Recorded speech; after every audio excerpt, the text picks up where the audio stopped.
सभी दोस्तों को नमस्कार। लाइब्रेरियन सेकंड ग्रेड 16 फरवरी को जो एग्ज़ाम हुआ था उसकी आंसर की अपलोड कर दी गई है। आरपीएससी के द्वारा कौन कौन से उत्तर माने गए हैं, आइए चेक करते हैं। प्रश्न नंबर 1 है, कौन सा कथन सही नहीं है? 2011 में झुंझुनू जिले में सर्वाधिक पुरुष साक्षरता दर अंकित की गई। ऑप्शन बी है 2011 में जयपुर जिले में सर्वाधिक साक्षरता दर थी। ऑप्शन नंबर सी है 2011 में प्रतापगढ़ जिले में सबसे कम पुरुष साक्षरता दर रही। सही उत्तर का चयन नीचे दिए गए कूट से कीजिए। तो एक में जो राइट आंसर माना गया है वो ऑप्शन नंबर 4 केवल बी, यानी कि इसमें एक कथन सही नहीं है कि 2011 में जयपुर जिले में सर्वाधिक साक्षरता दर की गई थी। सर्वाधिक साक्षरता कोटा जिले की रही थी। नेक्स्ट देखिए, प्रश्न नंबर 2 है, राजस्थान में ओरण क्या है? पूर्वी राजस्थान के चारागाह। ऑप्शन नंबर 2 है पश्चिमी राजस्थान की बंजर भूमि। ऑप्शन नंबर 3 है पश्चिमी राजस्थान के पवित्र उपवन। ऑप्शन नंबर 4 है पूर्वी राजस्थान के पवित्र उपवन। तो ओरण जो क्षेत्र है इसका राइट आंसर माना गया है ऑप्शन नंबर 3, पश्चिमी राजस्थान के पवित्र उपवन को ओरण कहते हैं। नेक्स्ट देखिए, प्रश्न नंबर 3 कह रहा है 60 सेमी की समवर्षा रेखा निम्नलिखित में से राजस्थान के किन जिलों से गुजरती है? तो इसमें आपको उत्तर का चयन नीचे दिए गए कूट से कीजिए। तो प्रश्न नंबर 3 में जो राइट आंसर माना गया है वह ए, सी और डी। एक नंबर जो ऑप्शन है वह राइट आंसर माना गया है। एक के अंदर आता है जयपुर, जयपुर के बाद है राजसमंद, राजसमंद के बाद में है अजमेर। यानी 60 सेमी समवर्षा रेखा कहाँ से गुजरती है? जयपुर, राजसमंद और अजमेर से। सवाई माधोपुर से नहीं गुजरेगी क्योंकि वह दक्षिणी पूर्वी का हिस्सा होने के कारण 60 सेमी समवर्षा रेखा यहां से नहीं गुजरेगी।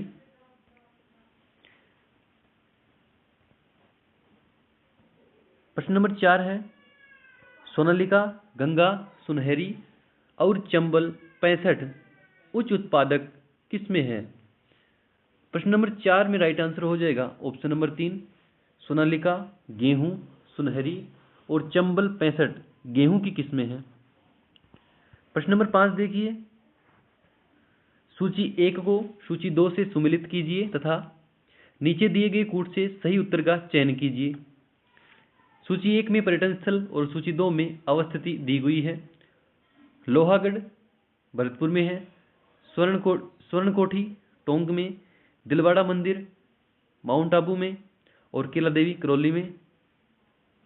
तो इसका जो राइट आंसर हो जाएगा 5 में वो हो जाएगा 3 नंबर ऑप्शन। आसान क्वेश्चन था, सभी कर सकते थे। प्रश्न नंबर 6 देखिए, निम्न में से कौन सा सीमेंट उद्योग जिले में स्थित सुमेलित नहीं है? तो 6 में जो राइट आंसर दे रखा है option number 3 Rajshree cement Udaipur में नहीं है। बाकी बिरला व्हाइट सीमेंट नागौर में है, मंगलम सीमेंट कोटा में है, एसीसी सीमेंट बूंदी में है। प्रश्न नंबर 7 में देखिए, प्रश्न नंबर 7 है, जनगणना 2011 के अनुसार राजस्थान में अधिकतम व न्यूनतम शहरी बाल लिंगानुपात वाले जिले क्रमशः है। तो प्रश्न नंबर 7 में जो राइट आंसर माना गया है वो ऑप्शन नंबर 2 माना गया है, नागौर और धौलपुर। यानी राजस्थान में अधिकतम और न्यूनतम शहरी बाल लिंगानुपात वाले जिले नागौर और धौलपुर है। प्रश्न नंबर 8 देखिए, निम्नलिखित में से कौन सी नदियां अपना जल खंबात की खाड़ी में विसर्जित करती है? साबरमती, पश्चिम बनास और माही। प्रश्न नंबर 8 में राइट आंसर हो जाएगा ऑप्शन नंबर 2 ए और सी, यानी साबरमती और माही जो नदियां हैं वह खंबात की खाड़ी में जल विसर्जित करती है। जबकि आप सभी को विदित होगा कि लूनी और साबरमती जो है लूनी और जो पश्चिम बनास नदी है वह कच्छ के रन में गिरती है, जबकि साबरमती और माही नदियां खंबात की खाड़ी में अपना जल विसर्जित करती हैं। नेक्स्ट देखिए,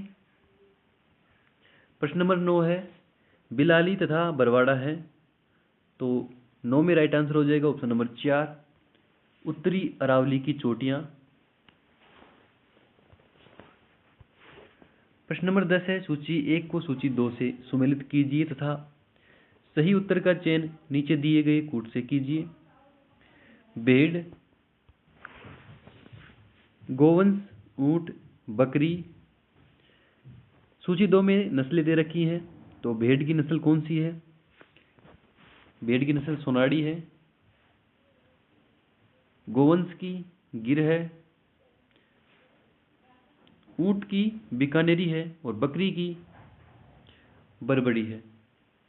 तो 10 में जो राइट आंसर हो जाएगा ऑप्शन नंबर 2। आरपीएससी के द्वारा राजस्थान के इतिहास को लेकर के अलग प्रश्नों का ट्रेंड शुरू हुआ है, यानी कि चली आ रही परिपाटी पहले से जो प्रश्न गत वर्षों में आए थे उन्हीं प्रश्नों के आधार पर नए प्रश्न बन रहे थे, लेकिन वर्तमान में आरपीएससी ने मेहनत करके नए प्रश्नों का निर्माण किया है। आइए इसी कड़ी में एक प्रश्न जो लाइब्रेरियन सेकंड ग्रेड के अंदर 16 फरवरी को पूछा गया। मेवाड़ शासक राज सिंह ने मुगल अधिकृत मेवाड़ के सीमांत भागों के प्रगणों को लेना आरंभ किया। उक्त कथन के संबंध में कौन सा कथन सत्य है? एक कथन दिया कि टीका दौड़ की रस्म के बहाने मुगल चौकियों पर धावा बोलने की योजना बनाई। बी कथन दिया कि पहली मुगल चौकी मांडल थी। सी कथन दिया इस अभियान में 58,000 रुपये प्राप्त हुए। तो इसका जो राइट आंसर आरपीएससी ने ऑफिशियल आंसर की में माना है वह ऑप्शन नंबर 1 को माना है, यानी केवल एक कथन ही इसमें सत्य है कि टीका दौड़ की रस्म के बहाने ही मुगल चौकियों पर धावे बोले और योजना बनाई। दोस्तों कहाँ से ये क्वेश्चन आया है? हुकमचंद जैन को आप खोलना, उसके अंदर राज सिंह जो मेवाड़ राजवंश है उसके अंदर राज सिंह जो प्रकरण है उसके अंदर उन्होंने दे रखा है अच्छे से। उसमें उन्होंने मुगल चौकियों का भी विवरण दिया है, जिसमें पहली मुगल चौकी मांडल नहीं थी उसमें, और न ही कहीं पर वहां पर उससे 58,000 रुपये का जिक्र हुआ है। इसी के आधार पर मैंने इसका पहले भी आंसर यही करवाया था, अभी भी यही बता रहा हूं। आरपीएससी ने यही इसका आंसर माना। नेक्स्ट देखिए, जालोर के सोनग्रा चौहान वंश का संस्थापक कौन था? यानी कि जालोर के जो सोनग्रा चौहान वंश के संस्थापक कौन थे? आरपीएससी ने जो राइट आंसर माना है वह कीर्तिपाल है, और यही इसका आंसर भी है। आसान क्वेश्चन था। प्रश्न नंबर 13 कह रहा है कि राजस्थान में वर पक्ष का वधू के पिता द्वारा स्वागत किए जाने के रिवाज को क्या कहा जाता है? राजस्थान में वर पक्ष का वधू के पिता द्वारा स्वागत किए जाने के रिवाज को क्या कहा जाता है? बत्तीसी नूतना, मधुपर्क, मुकलावा या मायरा? तो इसका राइट आंसर हो जाएगा ऑप्शन नंबर 2 मधुपर्क। इसको सामेला भी बोलते हैं, है ना, आपको याद रखना है। प्रश्न नंबर 14 है, कथन और कारण दे रखा है। कथन है लालदासी संतों के लिए भिक्षावृत्ति है समझी जाती है। बिल्कुल, लालदासी जो संत होते हैं वह कमाकर खाने पर बल देते हैं। अगला कारण आ गया कि वे अपनी आजीविका परिश्रम से कमाते हैं। बिल्कुल सही बात है। 14 में जो राइट आंसर हो जाएगा वह ऑप्शन नंबर 4, यानी कि ए और रे दोनों पृथकतः सही है और रे ए का सही स्पष्टीकरण है। नेक्स्ट देखिए, खानवा से पूर्व बाबर ने किस हिंदू राजा के माध्यम से राणा सांगा को शांति समझौते का प्रस्ताव भेजा था?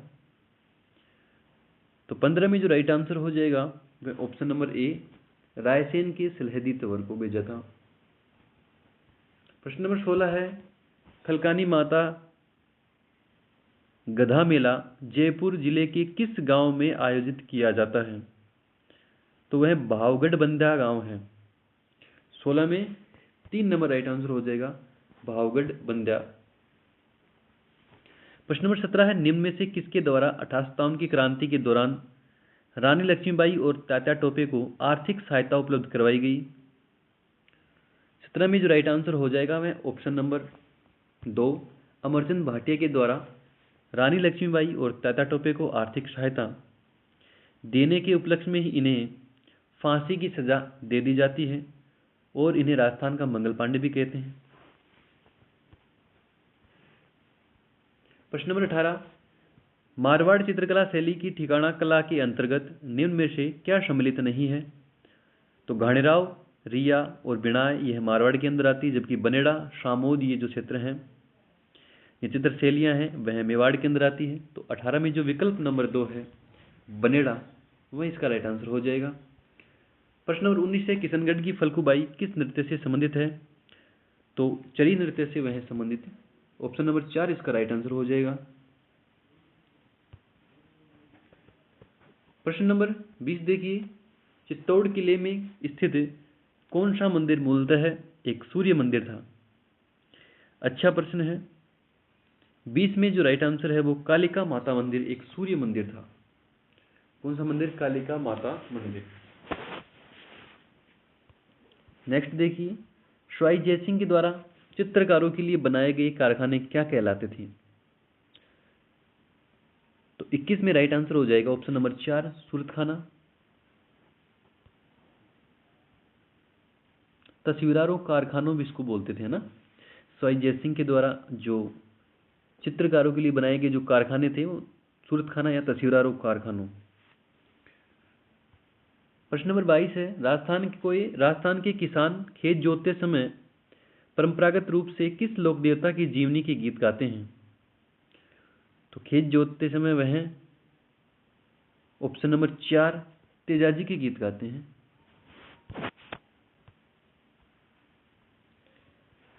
आरपीएससी द्वारा एक क्वेश्चन पूछा गया कि कीचक का महल राजस्थान की किस सभ्यता से संबंधित है? तो कीचक का महल ऑप्शन नंबर जो 4 है इसमें बैराठ सभ्यता से कीचक का महल प्राप्त हुआ। प्रश्न नंबर 24 है, रियासतों में उत्तरदायी सरकार की स्थापना हेतु सर्वप्रथम किस संस्था का गठन किया गया? 24 में राइट आंसर हो जाएगा ऑप्शन नंबर 3 राजपूताना मध्य भारत सभा, जिसकी स्थापना 1918 के अंदर कहाँ होती है? दिल्ली के अंदर, है ना।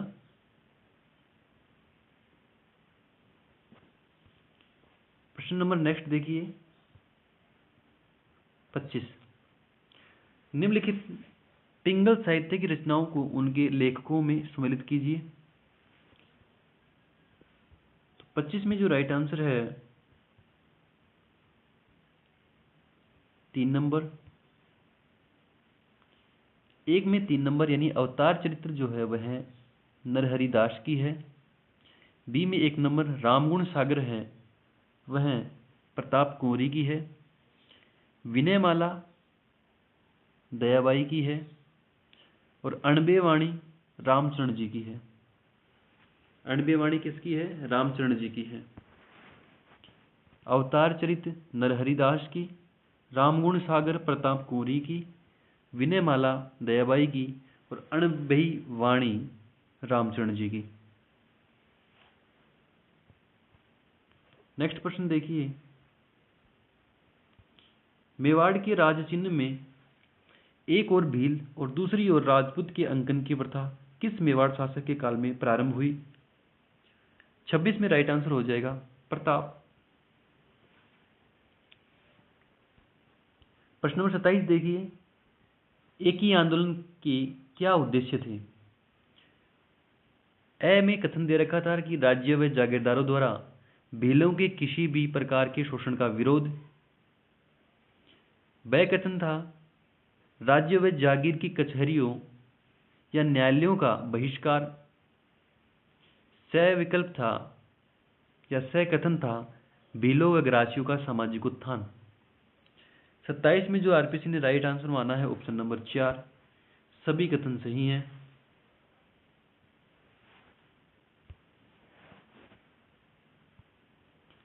प्रश्न नंबर 28 देखिए, महाराज धीराज मानसिंह द्वारा निर्मित जयपुर के गोविंद देव जी मंदिर के वास्तुकार कौन थे? तो गोविंद देव जी मंदिर के जो वास्तुकार थे वह गोविंद दास ही थे।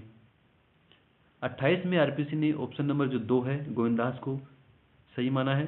आगामी परीक्षाओं में प्रश्न आए तो गोविंद देव जी का मंदिर, गोविंद से ही गोविंदास, याद रखना। प्रश्न नंबर 29 है, अलवर रियासत में वाल्मीकि एवं आदिवासी संघ स्थापित करने का श्रेय हरिनारायण शर्मा जी को जाता है। 29 में ऑप्शन नंबर जो 3 है हरिनारायण शर्मा राइट आंसर है। भारत सरकार द्वारा रियासतों से संबंधित समस्याओं के समाधान हेतु रियासती विभाग की स्थापना कब की गई थी? जुलाई 1947। 30 में राइट आंसर हो जाएगा 1 नंबर। नेक्स्ट देखिए, राजस्थान राज्य मानवाधिकार आयोग से संबंधित निम्नांकित कथनों पर विचार कीजिए। यह एक स्वायत्तशासी निकाय है, यह एक ऑटोनोमस बॉडी है, बिल्कुल सही है। इनके पास अपना अन्वेषण दल है, दोनों कथन सही हैं। 31 में जो राइट आंसर माना है ऑप्शन नंबर 4, 1 व 2 दोनों सही हैं। प्रश्न नंबर 32 देखिए, राजस्थान के निम्नलिखित राज्यपालों के नामों को उनके कार्यकाल के क्रमानुसार व्यवस्थित कीजिए। 32 में राइट आंसर है ऑप्शन नंबर 4, 3, 1, 4, 2, यानी पहले रघुकुल तिलक आएंगे, पहले आएंगे रघुकुल तिलक, उसके बाद ओपी मेहरा, फिर आएंगे वसंतराव पाटिल, फिर आएंगे सुखदेव प्रसाद।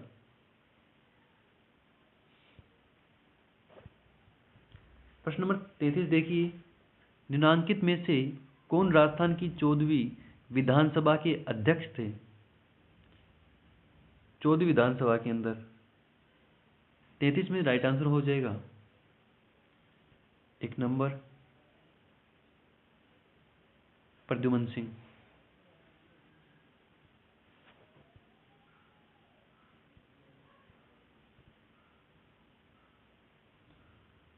प्रश्न नंबर 34 देखिए, निम्नलिखित किस वाद के फैसले में उच्चतम न्यायालय ने यह व्यवस्था दी थी कि मुख्यमंत्री और उसकी मंत्रिपरिषद की सहायता व सलाह के बिना राज्यपाल को विधानसभा का सत्र आहूत करने की शक्ति नहीं है?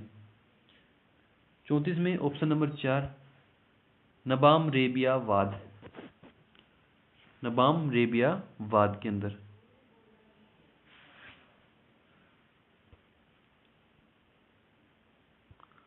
प्रश्न नंबर 35 है, निम्नांकित में से किस दिनांक को हरिभाऊ किशन राव बागड़े ने राजस्थान के राज्यपाल का पद ग्रहण किया? 35 में जो राइट आंसर हो जाएगा वह ऑप्शन नंबर 3, 31 जुलाई 2024 को। भारत के संविधान में निम्नांकित में से किस अनुच्छेद के अंतर्गत राजस्थान लोक सेवा आयोग द्वारा वार्षिक प्रतिवेदन राजस्थान के राज्यपाल के सम्मुख प्रस्तुत किया जाता है? 36 में राइट आंसर हो जाएगा ऑप्शन नंबर 4, अनुच्छेद 323। अनुच्छेद 323 के अनुसार आरपीसी वार्षिक प्रतिवेदन राजस्थान के राज्यपाल के सम्मुख प्रस्तुत करता है। प्रश्न नंबर 37, राजस्थान में कितने पंचायत प्रशिक्षण केंद्र पीटीसी हैं? तो 37 में राइट आंसर हो जाएगा ऑप्शन नंबर 2, राजस्थान में 6 पीटीसी हैं, यानी पंचायत प्रशिक्षण केंद्र। प्रश्न नंबर 38 देखिए, भारत के संविधान के निम्नांकित में से किस अनुच्छेद में राज्यपाल को जानकारी देने आदि के संबंध में मुख्यमंत्री के कर्तव्यों का उल्लेख किया गया है? तो 167, 167, ऑप्शन नंबर बी 38 का राइट आंसर हो जाएगा 2 नंबर। प्रश्न नंबर 39 देखिए, राजस्थान के मुख्य सचिव को पहचानिए जो बाद में भारत के नियंत्रक एवं महालेखा परीक्षक नियुक्त किए गए। राजस्थान के ऐसे कौन चीफ सेक्रेटरी हुए हैं जो बाद में कैग बनते हैं, कैग नियुक्त होते हैं? 39 में राइट आंसर हो जाएगा राजीव महर्षि। कौन थे? राजीव महर्षि। राजस्थान विधानसभा की जो पीएसी है, जन लेखा समिति है, पब्लिक अकाउंट कमेटी है, में अधिकतम सदस्यों की संख्या कितनी होती है? तो 40 में राइट आंसर हो जाएगा 2 नंबर ऑप्शन 15। पीएससी में अधिकतम सदस्यों की संख्या 15 होती है। प्रश्न नंबर 41 देखिए, 3 दिसंबर 2024 को अंतर्राष्ट्रीय दिव्यांगजन दिवस के अवसर पर राष्ट्रपति श्रीमती द्रौपदी मुर्मू द्वारा राजस्थान के कौन से 2 जिलों को राष्ट्रीय दिव्यांगजन सशक्तिकरण पुरस्कार से सम्मानित किया गया? 41 में राइट आंसर हो जाएगा 1 नंबर ऑप्शन सलुम्बर और डूंगरपुर।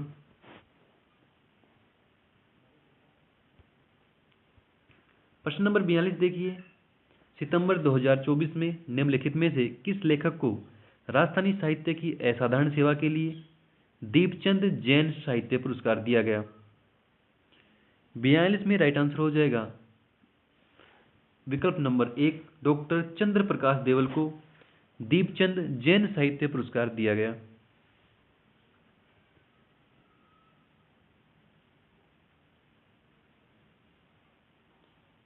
आगामी परीक्षा में पूछा जा सकता है दोस्तों, राजस्थानी साहित्य की असाधारण सेवा के लिए दीपचंद जैन साहित्य पुरस्कार डॉक्टर चंद्र प्रकाश देवल। इसकी एक रचना पागी भी है ना? मुझे याद आ रही है कि पागी मैंने पढ़ी थी इसकी एक रचना, और शायद बादल भी है ना, लू और बादली ऐसे करके है क्या? इसकी रचनाओं को देखना, आगामी परीक्षाओं में पूछी जा सकती है दोस्तों।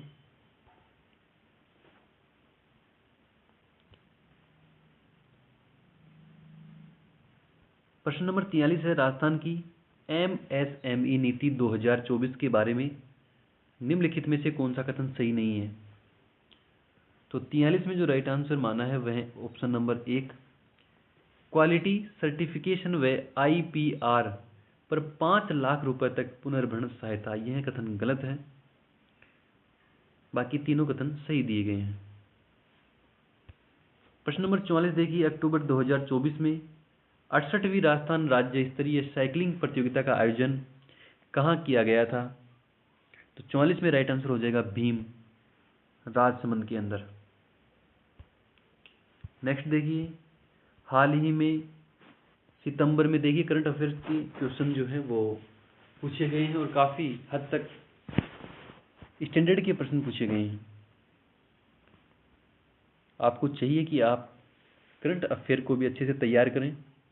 महज राजस्थान जी के कला संस्कृति आर्ट एंड कल्चर के भरोसे ही आपका जो प्रतियोगी परीक्षा है वह पास नहीं होगी। ये आपको अच्छे से समझ लेना है किस प्रकार से क्वेश्चन आरपीएससी पूछ रही है। हाल ही में सितंबर 2024 में राजस्थान की अनुया प्रसाद ने हनोवर जर्मनी में आयोजित द्वितीय विश्व बधिर वर्ल्ड डेफ शूटिंग चैंपियनशिप में एक स्वर्ण पदक जीता है। वह स्पर्धा जिसमें उन्होंने एक स्वर्ण पदक जीता है। देखिए इसमें आंसर तो पहले खुद दे रहा है, लेकिन पूछ क्या रहा है। देखिए प्रश्न का स्तर देखिए, उसको पूछना था कि स्वर्ण पदक किसने जीता है, यानी जर्मनी में आयोजित second world deaf shooting championship में स्वर्ण पदक किसने जीता? तो उत्तर होता राजस्थान की अनुया प्रसाद, है ना। लेकिन वह पूछ रहा है कि वह जो स्वर्ण पदक जीता है उन्होंने किस में जीता है। तो प्रश्नों का लेवल देखिए किस प्रकार से आ रहा है। 45 में जो राइट आंसर हो जाएगा option number 3, 10 metre air pistol rifle, है ना। 10 मीटर एयर पिस्टल महिला वर्ग में किसने जीता है? राजस्थान की अनुया प्रसाद ने। हनोवर के अंदर, हनोवर कहाँ है? जर्मनी के अंदर एक प्रतियोगिता जिसका नाम था द्वितीय विश्व बधिर शूटिंग चैंपियनशिप में एक गोल्ड मेडल जीता है। और किस कैटेगरी में? और महिला है, और 10 मीटर एयर पिस्टल राइफल। प्रश्न नंबर 12 है कि 12 दिसंबर 2000 प्रश्न नंबर 46 है कि 12 दिसंबर 2024 को मुख्यमंत्री रोजगार उत्सव एवं युवा सम्मेलन 2024 का राज्य स्तरीय समारोह निम्नलिखित में से किस शहर में आयोजित किया गया? 46 में जो राइट आंसर है ऑप्शन नंबर 2, जोधपुर। प्रश्न नंबर 47 है, पैरा शूटिंग में उभरता हुआ एक सितारा राजस्थान की मोना अग्रवाल के बारे में निम्नलिखित कथनों पर विचार करें। इसमें 3 कथन दिए गए हैं, तो कौन से कथन सही है मैं आपको डायरेक्ट उत्तर तक लेकर जाता हूं। 47 में राइट आंसर हो जाएगा विकल्प नंबर 2, केवल कथन बी व सी ही सही है। तो बी में दे रखा है कि कप्तान के रूप में उन्होंने 2019 में महिलाओं के लिए पहली राष्ट्रीय सिटिंग वॉलीबॉल चैंपियनशिप में राजस्थान टीम को स्वर्ण पदक दिलाया, और सी कह रहा है कि उन्होंने अपने चौथे अंतर्राष्ट्रीय आयोजन में स्वर्ण पदक जीता तथा पैरालंपिक कोटा हासिल किया। ऑप्शन नंबर 2 केवल बी और सी सही है। प्रश्न नंबर कितने, 47 के अंदर। नेक्स्ट देखिए, हाल ही में अक्टूबर 2024 में केंद्रीय मंत्रिमंडल ने राजस्थान एवं पंजाब के सीमावर्ती क्षेत्रों में 2280 किलोमीटर लंबी सड़कों के निर्माण को अनुमति प्रदान की है। इस निर्माण के लिए निवेश राशि कितनी है? राजस्थान व पंजाब के सीमावर्ती क्षेत्रों में केंद्रीय मंत्रिमंडल के द्वारा 2280 किलोमीटर लंबी सड़क निर्माण की अनुमति प्रदान की, उसके लिए निवेश राशि कितनी प्रदान की गई? 48 में है ऑप्शन नंबर 4, 4406 करोड़ या 4406 करोड़।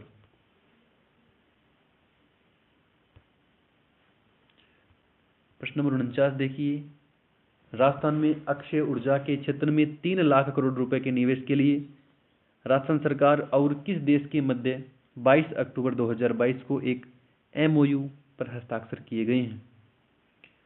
अक्षय ऊर्जा के क्षेत्र में 3 लाख करोड़ रुपए के निवेश के लिए राजस्थान सरकार और किस देश के मध्य एक एमओयू हस्ताक्षर हुए हैं? तो 49 में जो राइट आंसर हो जाएगा ऑप्शन नंबर ए, यूएई। प्रश्न नंबर 50 देखिए, राजस्थान के किस शहर के कोंडे नेस्ट ट्रेवल के रीडर्स ट्रेवल अवार्ड 2024 में favourite leisure destination in India श्रेणी में रनर अप अवार्ड दिया गया है? तो किसे दिया गया है 50 में? विकल्प नंबर 4, उदयपुर इसका राइट आंसर हो जाएगा। प्रश्न नंबर 51, निम्नलिखित में से कौन सा दर्रा सिक्किम तथा भूटान के ठीक उत्तर में अवस्थित है? कौन सा दर्रा है जो सिक्किम तथा भूटान के ठीक उत्तर में अवस्थित है? 51 में जो राइट आंसर हो जाएगा ऑप्शन नंबर 2, जिलेपला। कौन सा? जिलेपला। प्रश्न नंबर 52 देखिए, प्रचंड झंझा किन पवनों के साथ संबंधित है? प्रचंड झंझा, तो 52 में राइट आंसर हो जाएगा ऑप्शन नंबर 3, पछुआ पवने। प्रश्न नंबर 53 देखिए, 25 मार्च 2024 को हुए वन अर्थ समिट की किस शहर ने मेजबानी की थी? 53 में राइट आंसर हो जाएगा ऑप्शन नंबर 3, हांगकांग। नेक्स्ट देखिए, 54 का प्रश्न है, निम्नलिखित में से किसने तिब्बत के पठार के ऊपर प्रचलित वायुमंडलीय दशाओं तथा मानसून के मध्य संबंध स्थापित किया था? तो 54 में राइट आंसर हो जाएगा ऑप्शन नंबर 4, पी कोटेश्वरम। कौन थे? पी कोटेश्वरम। अच्छा प्रश्न है, एक बार पहले पूछा गया प्रश्न, जो सेकंड ग्रेड संस्कृत विभाग का पेपर हुआ था उसमें।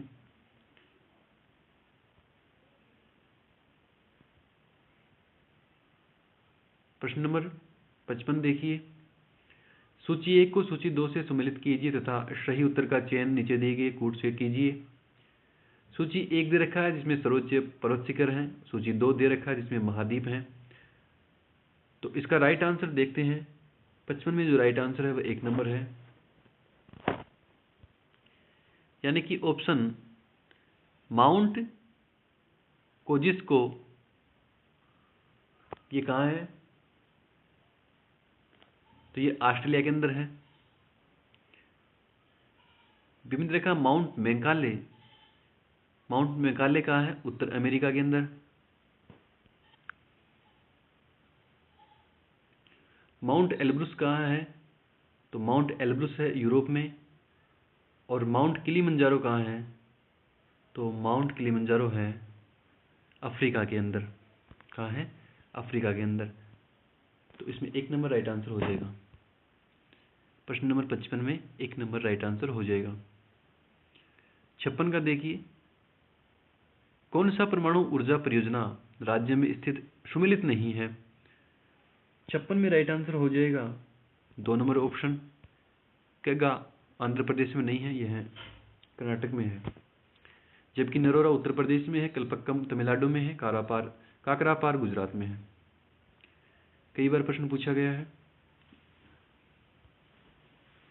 प्रश्न नंबर 57 है, इब तथा वरना क्रमशः सहायक नदियां हैं। 57 में राइट आंसर हो जाएगा ऑप्शन नंबर 3, महादेवी तथा कृष्णा नदी।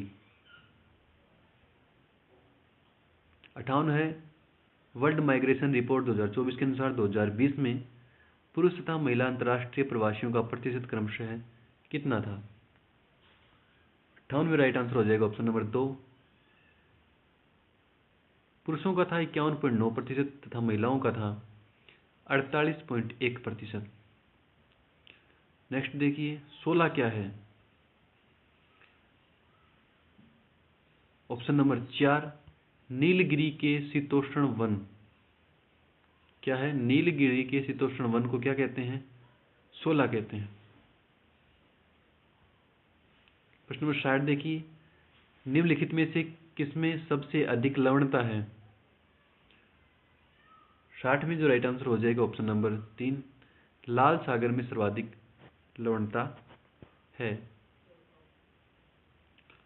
प्रश्न नंबर 61 देखिए, वित्तीय वर्ष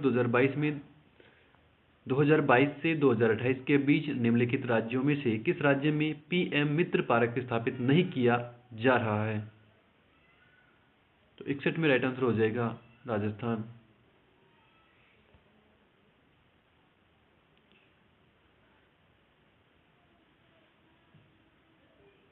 प्रश्न नंबर 62 है, निम्नलिखित राज्यों में से वर्ष 2022-23 में विश्व में पूर्ण रूप से जैविक खेती करने वाला पहला राज्य कौन सा है। तो 62 में राइट आंसर हो जाएगा सिक्किम। नेक्स्ट देखिए, निम्न में से आईटीबीपीओ क्षेत्र में दूरसंचार विनिमयों को हटाने के संदर्भ में नए संशोधित व सरलीकृत अन्य सेवा प्रदाता दिशा निर्देश जो 2020-21 में जारी किए गए में से कौन सा सही है। तो आपको डायरेक्ट उत्तर की तरफ लेके चलता हूं मैं। 63 में जो राइट आंसर हो जाएगा विकल्प नंबर 2, ए सी डी सही है। ए सी और डी सही है।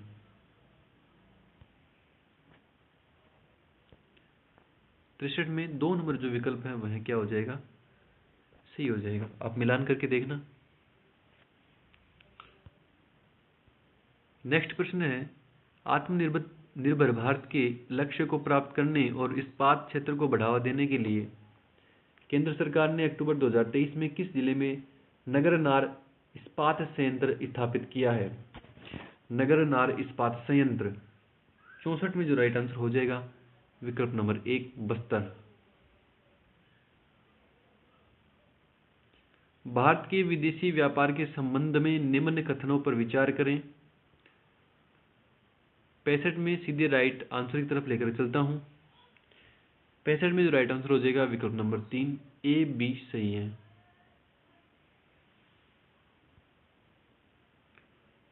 प्रश्न नंबर 66 है, निम्नलिखित में से किस विद्वान ने यह तर्क दिया है कि वैश्वीकरण की प्रगति से लोग अपनी मूल पहचान, भाषा एवं संस्कृति के प्रति जागरूक हो रहे हैं और इससे छोटे देश की संख्या में वृद्धि हो रही है।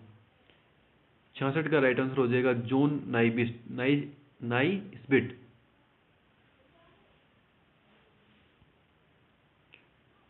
प्रश्न नंबर 67 देखिए, कमांडर इन चीफ की नियुक्ति की प्रक्रिया का उल्लेख भारत सरकार अधिनियम 1935 की निम्नलिखित में से किस धारा में किया गया है। 67 में राइट आंसर हो जाएगा धारा 4। 68 नंबर है, तमिलनाडु के राजनीतिक दल डीएमके को किस वर्ष विभाजित कर एआईएडीएमके बनाया गया। 68 में राइट आंसर हो जाएगा विकल्प नंबर 3, 1972। 69 है, संयुक्त राष्ट्र के तत्वाधान में भारत ने निम्न में से कौन से वर्ष में प्रथम बार शांति सेना को तैनात किया है था।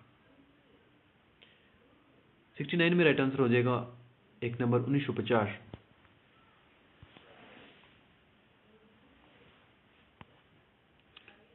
शब्दावली देश कि देश की रक्षा किए करें और आह्वान किए जाने पर राष्ट्र की सेवा करें का उल्लेख भारत के संविधान के निम्नलिखित में से किस अनुच्छेद में किया गया है? प्रश्न नंबर 70 अच्छा क्वेश्चन है। मूल कर्तव्य से पूछा गया है कि शब्दावली दी गई है कि देश की रक्षा करें और आह्वान किए जाने पर राष्ट्र की सेवा करें का उल्लेख भारत के संविधान के निम्नलिखित में से किस अनुच्छेद में दिया गया है? तो 51(4) में दिया गया है। 51 के 4 में, तो क ऑप्शन नंबर 2 हो जाएगा इसमें ना। 70 में राइट आंसर हो जाएगा ऑप्शन नंबर 2, 51 घ के अंदर। चौथा मूल कर्तव्य है ये। भारत के संविधान के अनुसार राष्ट्रपति को उसके पद से निम्नलिखित में से किस आधार पर महाभियोग द्वारा हटाया जा सकता है? संविधान का अतिक्रमण, साबित कदाचार, संविधान के अतिक्रमण के आधार पर। 71 में राइट आंसर हो जाएगा ऑप्शन नंबर ए, संविधान का अतिक्रमण। भारत की स्वतंत्रता के पश्चात नागरिकता संबंधी संवैधानिक उपबंध निम्नांकित में से किस दिनांक से लागू किए गए? तो बता सकता है। 72 में राइट आंसर हो जाएगा ऑप्शन नंबर 3, 26 नवंबर 1949।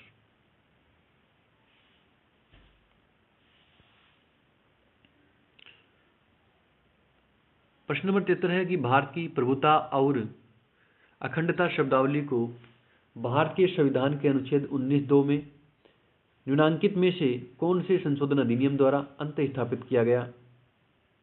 तो 42वां संविधान संशोधन 1976। 73 में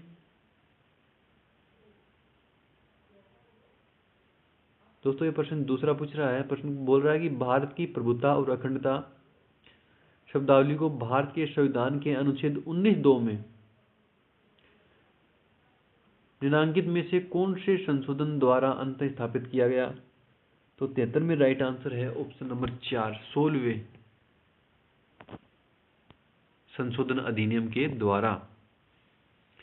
आरपीएस ने इसका आंसर 4 नंबर माना है, 16वें। प्रश्न नंबर 74 देखिए, भारत के संविधान के निम्नलिखित में से किस अनुच्छेद में शब्दावली प्रधानमंत्री के कर्तव्य का उल्लेख है? उत्तर नंबर 2, अनुच्छेद 78।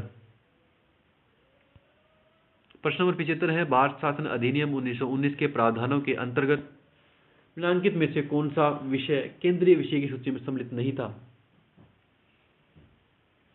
75 में राइट आंसर हो जाएगा ऑप्शन नंबर 2, अकाल राहत।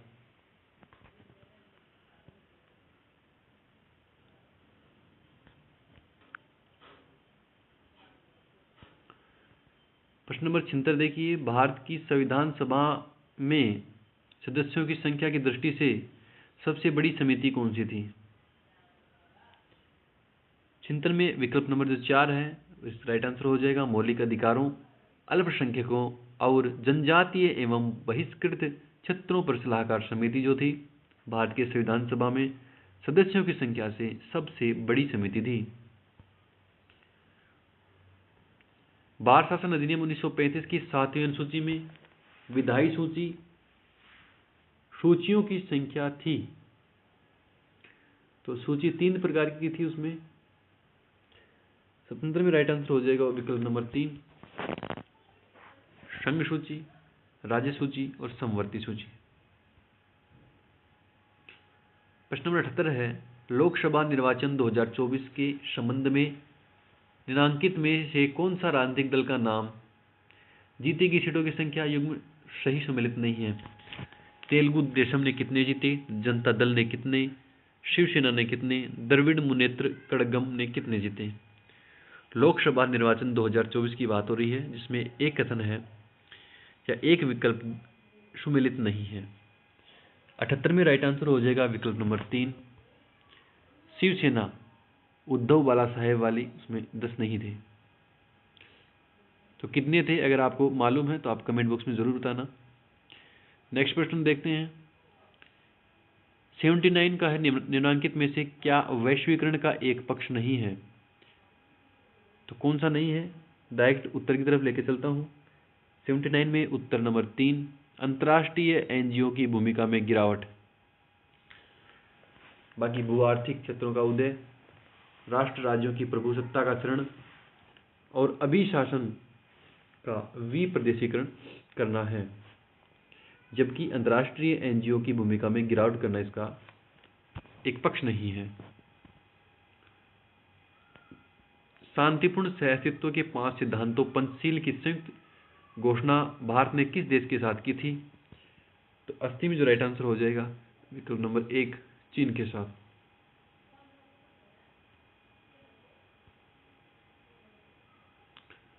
प्रश्न नंबर 81 है, स्वयं की असफलता के लिए बाहरी कारकों पर जिम्मेदारी डालना कौन सी रक्षा युक्ति है?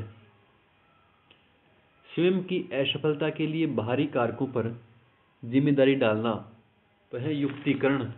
क्या है? युक्तिकरण। निम्नलिखित में से कौन सा एक सामूहिक अशाब्दिक बुद्धि परीक्षण का एक उदाहरण है?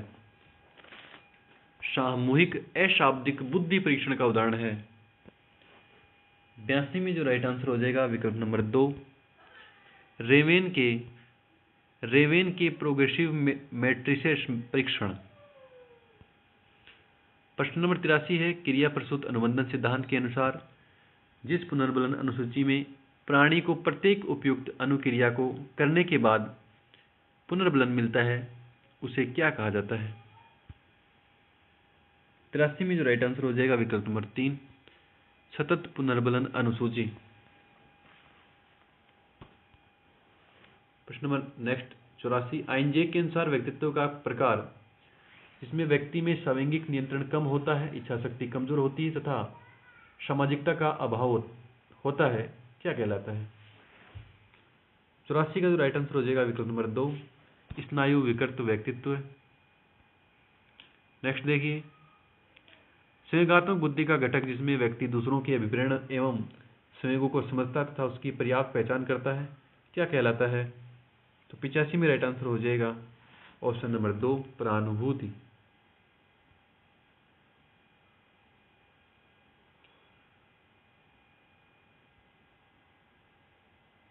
नेक्स्ट देखिए, व्यक्तित्व मापन का विषय आत्मबोधन परीक्षण टेट है।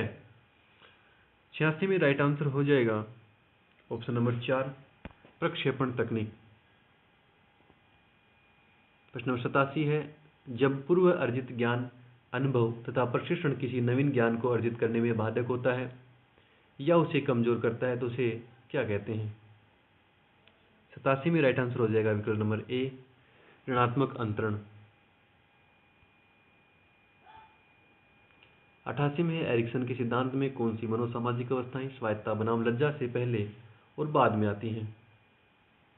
88 में राइट आंसर हो जाएगा ऑप्शन नंबर 4, विश्वास बनाम अविश्वास, पहल बनाम ग्लानि।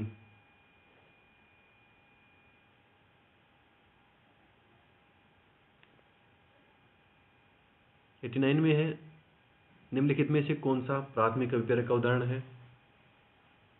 89 में राइट आंसर हो जाएगा ऑप्शन नंबर 3, भूख।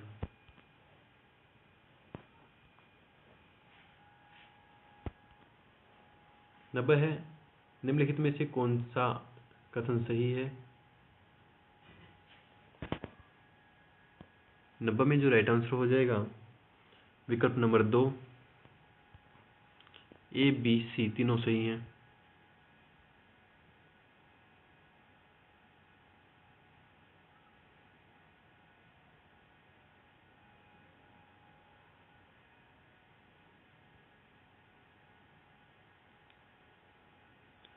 नब्बे के अंदर तीनों कथन सही हैं। 91 दे रखा है, पियाजे के संज्ञानात्मक विकास के सिद्धांत में एक प्रक्रिया जिसमें एक बच्चा अनुभव को समझने के लिए अपने स्कीमा को रूपांतरित एवं संशोधित करता है उसे कहा जाता है। 91 में राइट आंसर हो जाएगा ऑप्शन नंबर 4, समायोजन। नेक्स्ट है, अधिगम्य के रचनावादी सिद्धांत पर आधारित अनुदेशनात्मक प्रतिमान अपने जिसमें शिक्षक एक सहजकर्ता के रूप में कार्य करता है कहलाता है। 92 में हो जाएगा ऑप्शन नंबर 3, 5E प्रतिमान। प्रश्न नंबर 93 है, कोलबर्ग के सिद्धांत के अनुसार नैतिक विकास का कौन सा स्तर कानून एवं व्यवस्था अभिविन्यास से जुड़ा हुआ है? 93 में राइट आंसर हो जाएगा ऑप्शन नंबर ए, रूढ़िगत स्तर। 94 है शिक्षा मनोविज्ञान के क्षेत्र में निम्नलिखित में से किस घटक में सीखने के सिद्धांत, स्मृति, विस्मृति, संप्रत्यय निर्माण तथा समस्या समाधान आदि का प्रकरण सम्मिलित किए जाते हैं। 94 में राइट आंसर हो जाएगा विकल्प नंबर 3, सीखने की प्रक्रिया। 95 है शिक्षा मनोविज्ञान शिक्षा का विज्ञान है। यह परिभाषा किसके द्वारा दी गई? 95 में राइट आंसर हो जाएगा ऑप्शन नंबर 2, पील के द्वारा। प्रश्न नंबर 96 है E.L. थॉर्नडाइक के अनुसार कौन सा बुद्धि का एक प्रकार है? 96 में राइट आंसर हो जाएगा ऑप्शन नंबर 2, अमूर्त बुद्धि।